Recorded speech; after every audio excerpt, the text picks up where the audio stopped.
The Democrats have one objective when a mass murder happens, and that is to take away the Second Amendment rights of law-abiding citizens. That is always, always, always their solution.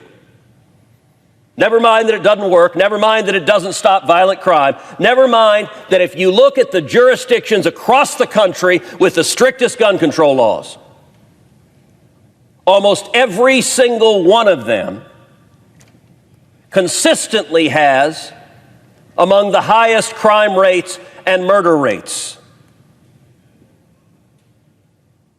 Earlier this year, the senator from Connecticut authored his big gun control package, rammed it through this body. A package which will do nothing, zero, to stop mass murders. We will see another mass murder. I pray that we don't. But evil exists in the world, and if another lunatic attacks a school... Okay, if that clip didn't just stop you in your tracks, I don't know what will. Because what you just watched on the floor of the United States Senate is exactly the kind of moment that never gets talked about. And that is the whole problem right there. Ted Cruz just introduced one of the most straightforward bills you could possibly write. More police officers in schools. More mental health counselors on campuses. And the response from the other side? Silence. One objection, no explanation, and a man walking off the floor like he didn't just block protection for children. This isn't left versus right. This is someone asking, can we keep kids safe? And being told no, with zero justification. We're going to watch this full video together, and I'm going to break down every point because this deserves a real conversation that the mainstream media clearly has no interest in having. If you believe politicians should have to actually defend their positions, especially when children's safety is on the line, hit that like button and subscribe.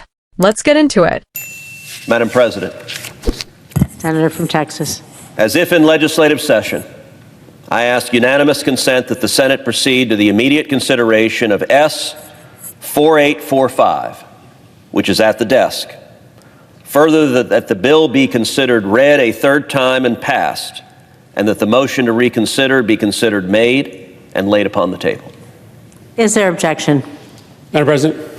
Senator from Connecticut. Madam President, I object. Objection is heard. Madam President, what we just saw on this floor was stunning. I am genuinely at a loss for words. This bill is common sense.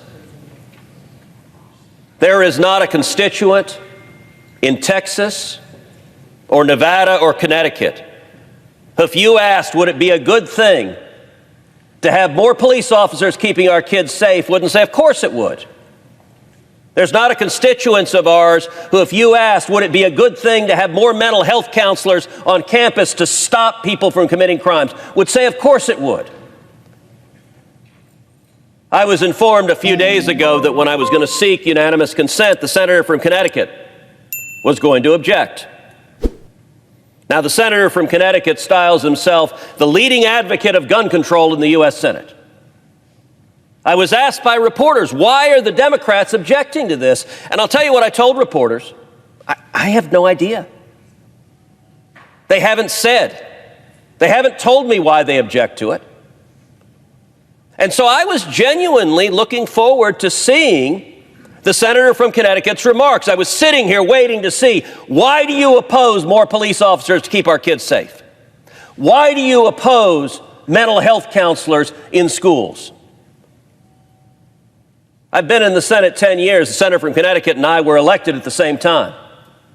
I've engaged in many debates on this floor, including with the senator from Connecticut. The fact that he chose not to say a word about why he objects is stunning. I find myself genuinely flabbergasted. I will say one of the reasons I think the senator from Connecticut feels content not only not to argue, but now to walk off the floor and not even listen to the debate he's ostensibly participating in. One of the reasons he feels free to do so is if you look up to the Senate gallery, I can count them, there are precisely 0 reporters in this gallery. Not a single one of the corporate media will report on this. And I think the senator from Connecticut feels absolutely certain. When he walks out, he will have reporters that will say, tell me how terrible Donald Trump is. And he'll lean in and say, oh, Donald Trump is really terrible. But not a one of the reporters will ask, hey, wait a second, why don't you want police officers keeping our kids safe? None of them will. The Democrats are protected by a dishonest army of propagandists in the corporate media. CNN will not have a panel sitting around discussing why is it that the Democrats simply do not care to defend their positions. Let me tell you, when there's a mass murdering and the Democrats stand up and give speeches and they point at Republicans and say, blood is on your hands, it's great political rhetoric. It's dishonest, but boy, it gins up their donors. It gets people to go and write checks to Democrats and fund their campaigns. What we just saw reveals that Democrats have one objective when a mass murder happens, and that is to take away the Second Amendment rights of law-abiding citizens. That is always, always, always their solution.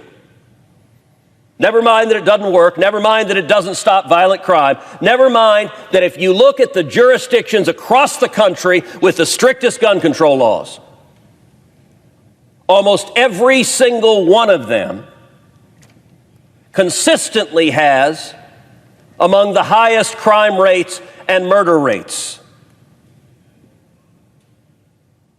Earlier this year, the senator from Connecticut authored his big gun control package, rammed it through this body. A package which will do nothing, zero, to stop mass murders. We will see another mass murder. I pray that we don't. But evil exists in the world, and if another lunatic attacks a school, and there's not a police officer at the front door to stop him, remember right now. Remember this moment when the Democrats said, no, we will not protect our kids.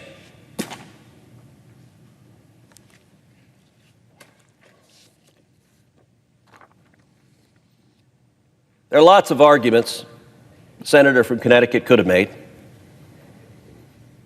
He chose to make none of them.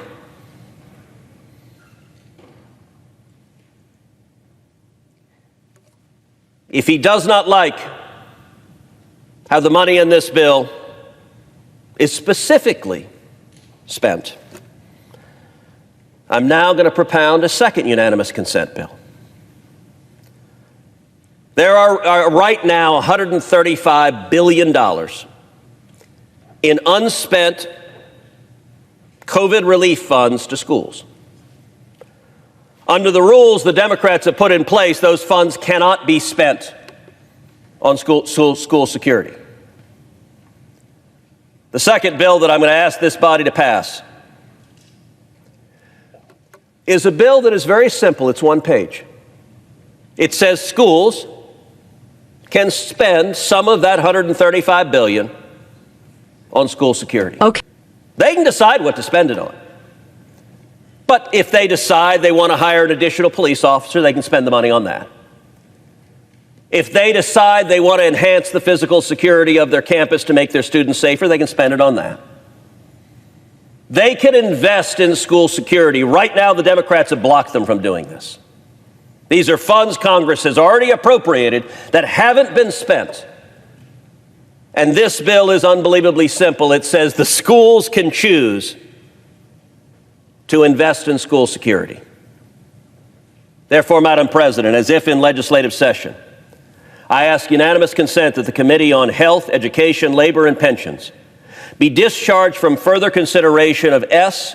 4586, and that the Senate proceed to its immediate consideration. Further, that the bill be considered read a third time and passed, and that the motion to reconsider be considered made and laid upon the table. All right. Now you've seen the whole thing. Let's talk about it. Ted Cruz walks onto that Senate floor with a bill to fund more police officers and mental health counselors in schools.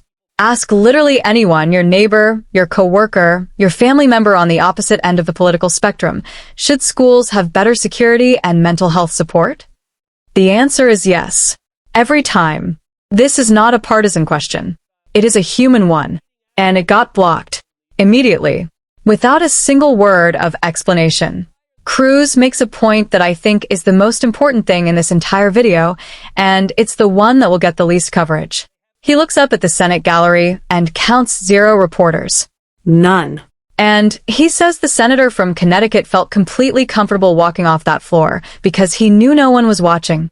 No cameras, no journalists, no accountability. That is a damning observation, and not just about one senator.